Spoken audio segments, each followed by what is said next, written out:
Hi guys, karon guys, di ay guys magkuanta guys, mag himutag ginamos guys. Okay guys, himutag ginamos guys. Kani guys na ako'y ginamos kuan diri guys oh. Kanang bulinaw guys.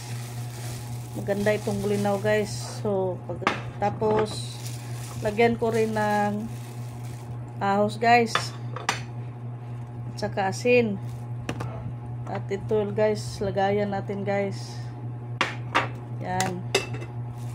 So una guys, lagay natin ang asin. Dapat maraming asin guys. 1:1 man ang dapat ang asin guys, pero ang timplada guys, pero ako hindi 1:1, 1:1/2 cup. So guys, ganyan rin natin guys para madaling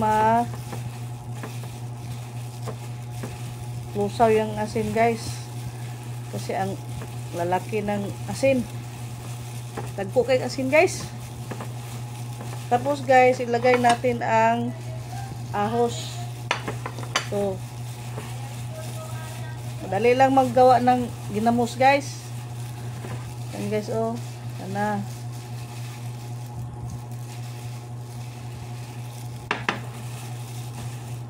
yan guys oh. Yan.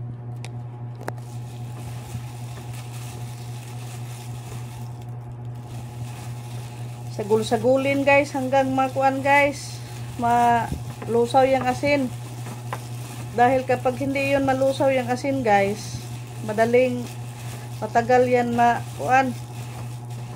malusaw. So mangyod.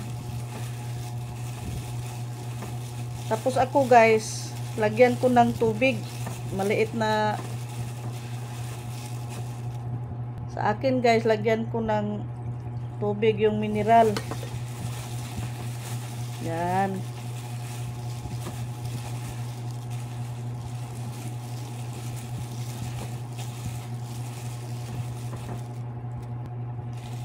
So na guys, lagay natin sa ating lalagyan. Medyo nalusaw na ang asin guys. Ako guys, nilagyan ko ng mineral water guys, para hindi, kasi kapag tap water ang lagay mo guys, mabaho yun guys. At 1 linggo lang guys, pwede na itong kainin. Ilagay natin guys sa ating lagayan.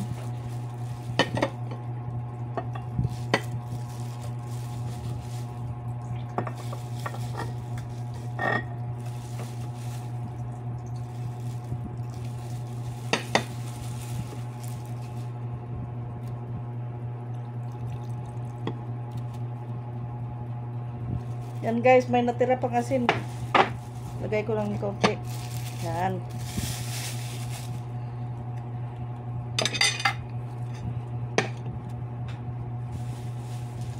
Lagyan natin ng silupin guys, para masil siya.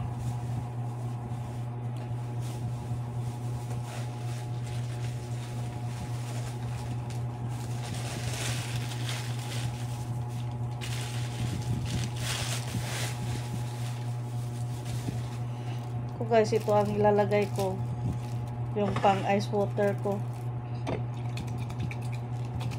Alug-alugin nyo guys, alug-alugin. Pwede yung alug-alugin nyo right guys, araw-araw. Yan.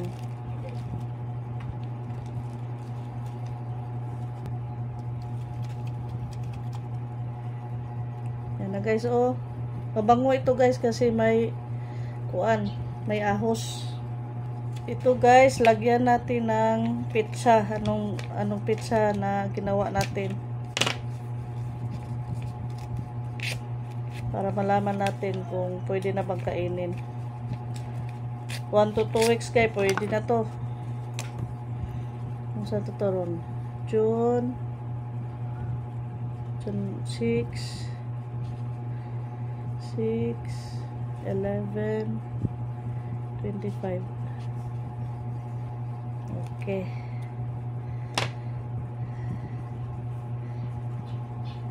Oops.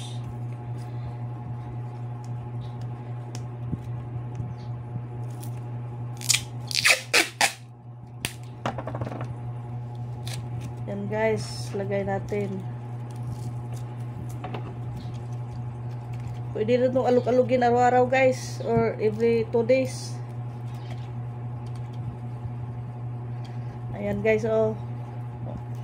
Okay guys, bye. Sana mayroon kayong matutunan guys.